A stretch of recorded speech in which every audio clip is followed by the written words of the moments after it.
गोपियों के घर पर भगवान गोपियों को दर्शन देने के लिए मक्खन खाने की लीला करते हैं। मक्खन के पीछे एक और कारण सुनिए। आहा, अच्छी बात याद आ गई, नई बात।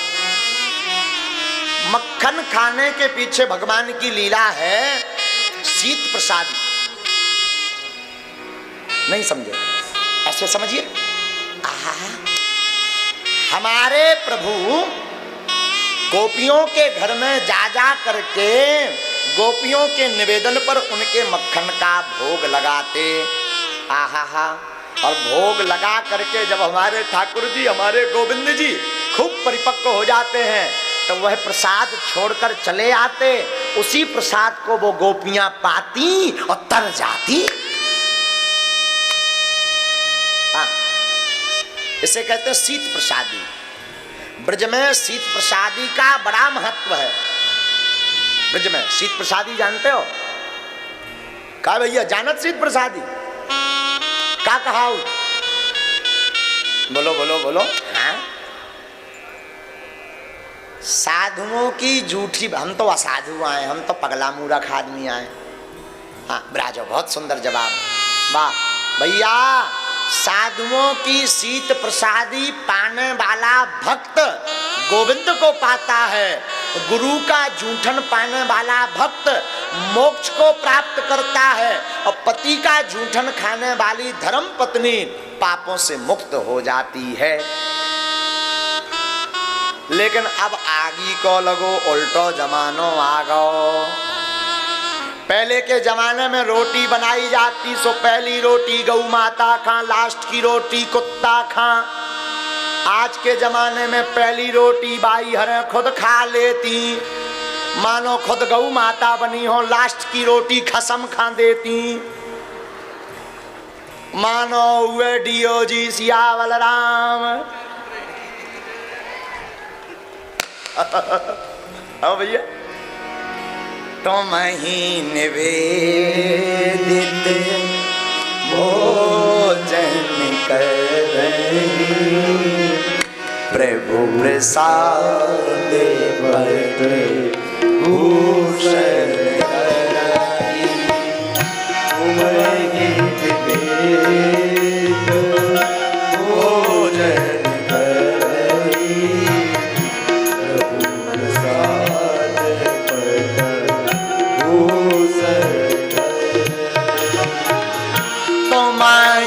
निवेदित भोजन करही, प्रभु को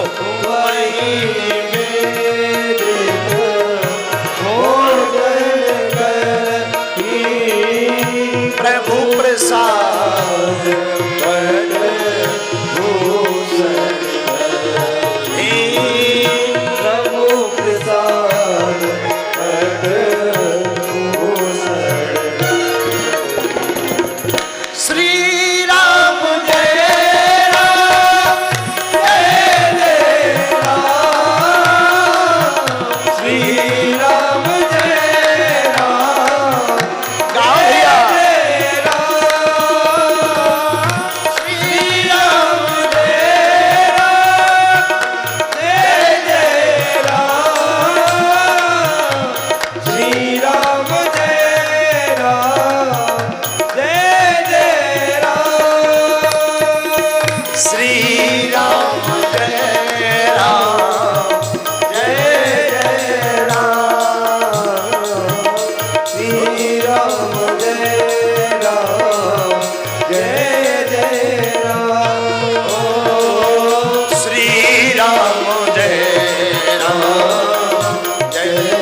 गोस्वामी जी कहते हैं भैया, प्रभु को निवेदित करके जो भोजन पाता है उसका भला हो जाता है।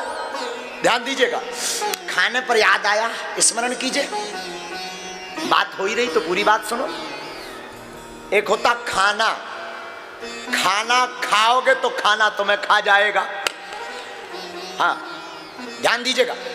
एक होता खाना महाराज जी, एक होता खाना, खाना खाओगे तो खाना तुम्हें खा जाएगा। एक होता भोग, भोग दइयो महाराज, भोग बुंदेली भाषा में भोग दइयो महाराज, भोग। भोग पाओगे तो भोगोगे। लेकिन एक होता प्रसाद, प्रसाद पाओगे तो प्रभु को पा जाओगे। देखो क्या बढ़िया निकला, खाना खाओगे तो खाना तुम्हें खा जाएगा। अब और अंग्रेजी आगी लगी चली, अंग्रेजी में का को जात खावे खा आहो ईट, बोला हो तुम तो अंग्रेजी पढ़े हो। ईट है भगवान, ईट भीट, राम राम राम राम राम। 3 सूत्र हैं, चलो छोड़ो चौथे को, 3 पकड़ो।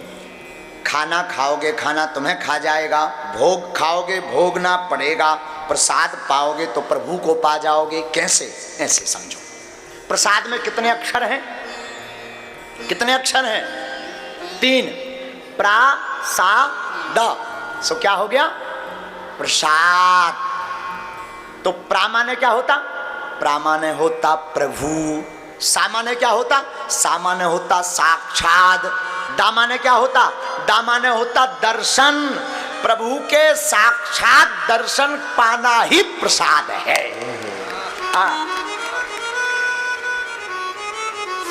और ध्यान दीजिएगा, आपके घर में कलेश हो रहा हो, आपके घर में धन नहीं रुकता हो, उपद्रव मचा हो, गंदे स्वप्न आते हो, रात को स्वप्न में गला रुंध जाता हो, जरूर आपके भोजन में गड़बड़ है। रसोई घर में बिना स्नान किए प्रवेश मत कीजिए। माताओं से निवेदन है, रसोई घर में बिना स्नान किए प्रवेश ना करें। रसोई घर में जावे तो अन्नपूर्णा माता को प्रणाम करवे। अन्नपूर्णा माता को प्रणाम करने के बाद में फिर प्रसाद बनावे।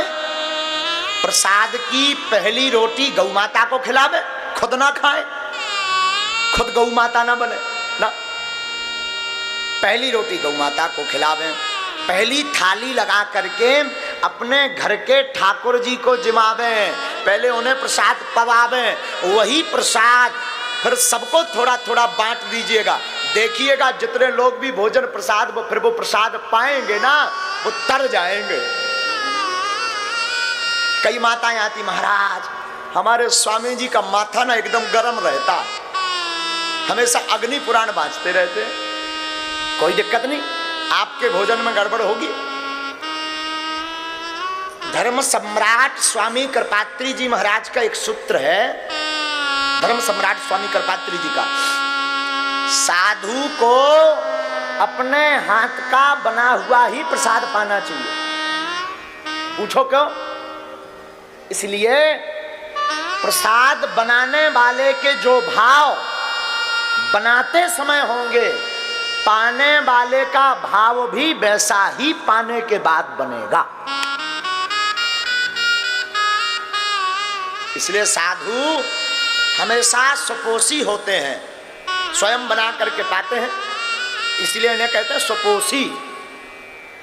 अब कई माताओं गुस्सा में खाले ठटरी के फिर का वो जब भीतर जाता है तो वो रोटी भी गड़बड़ करती है, तो वो भी अग्नि पुराण बचवाती है। आप घर पर प्रसाद बनाइए ना, तो मेरा निवेदन है, मेरी माँ निवेदन है, आप घर पर जब भी प्रसाद बनावें तो एक रोटी बनाएं, सीताराम, तवे पर रखें, सीताराम, चूल्हे में लगावें, सीताराम, थाली में परोसें, सो सीताराम। ये क्रिया शुरू भर कर दीजिए, फिर इसका अनुभव करिएगा आपके जीवन में और आपके घर में क्या बदलाव आता है। आपका घर घर नहीं मंदिर बन जाएगा। साधु जी, शिष्य को गुरु की शीत प्रसादी पानी चाहिए, पत्नी को पति की शीत प्रसादी पानी चाहिए, और जो आत्म कल्याण करना चाहता है, भक्ति बढ़ाना चाहता है, ऐसे भक्त को संतों की शीत प्रसादी पानी चाहिए।